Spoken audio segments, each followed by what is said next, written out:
Mauritian President Dr. Ameenah Gurib-Fakim is in India, a very interesting person herself. She's a bioscientist who became president of Mauritius, and I really do want to talk much more about the fact that you are the first president, as you said yourself, to have come directly from a lab. Yes. But I want to speak about your interest in the effects of climate change, and particularly Mauritius's position. When we look at the Paris conference and how it's going so far, how optimistic are you of an agreement this week? Suhasini, I'm a born optimist. But in this context, I would say I'm a prudent optimist, especially in the light of previous agreements. We've had Copenhagen, we've had many other places. But what's interesting with Paris is that many countries have submitted their INDCs. And I think this, if I'm not mistaken, is the first time that countries have committed to submitting. It's voluntary, okay, but it's the first time that countries have submitted the INDC with a definite will to do something about it, because the scenario has been increasingly, scientists have been vocal about it. The scenario, if we stick to the business as usual scenario, we're going to be facing doomsday scenario. So there is the general recognition that something has to be done. Now, what is going to come out of it? How do we tackle it? And what consensus do we actually achieve on the 12th of December? I mean, this remains to be seen. But I'm confident that countries are waking up to the idea that things are not quite correct out there. As a scientist, you are convinced that these weather systems we are seeing, yes, extreme weather systems, have to do with the Earth's own emissions and climate change? Yeah, I think so. And I just not myself, but I think even terminologies like the Anthropocene have been coined to say that anthropogenic activities are accounting for a lot of the symptoms that the planet is witnessing at the moment. And the root cause is the fact that we are doing irreversible damage to the environment. Mauritius is at the forefront, in a sense, one yes, of the most vulnerable countries, yes, when it comes to climate change. And yet, as part of the G77 in China, there is a very strong opposition being mounted to the climate change agreement as it is.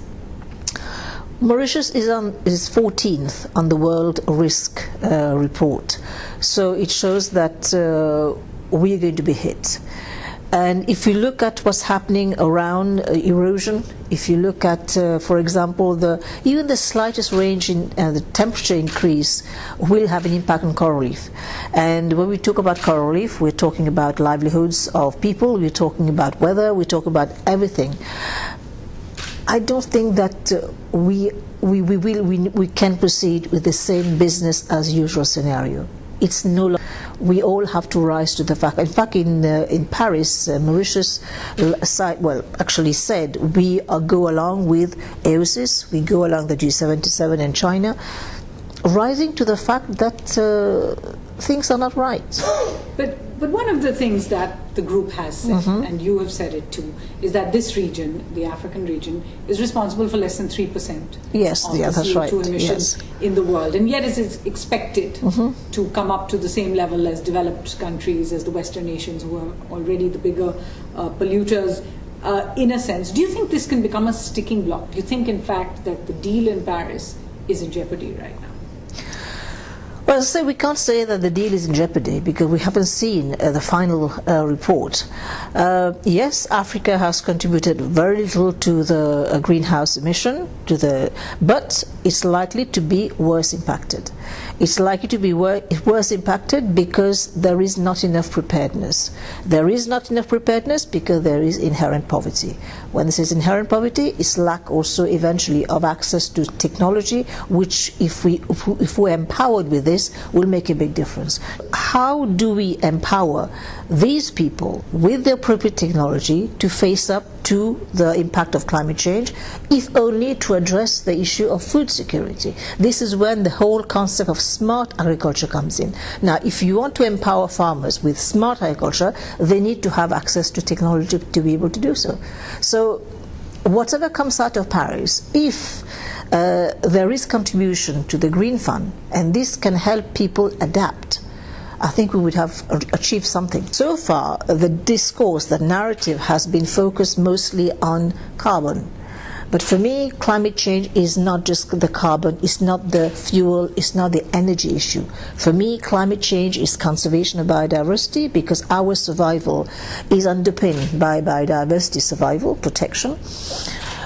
You mentioned carbon. Now, one of the objections of the G77 and China group has really been, apart from the climate financing, has been the fact that decarbonization is at the front of the pact right now. I do want to ask, despite its strident position before the climate change agreement, we're not seeing India join with the G77 in China right now. Are you a bit disappointed by that?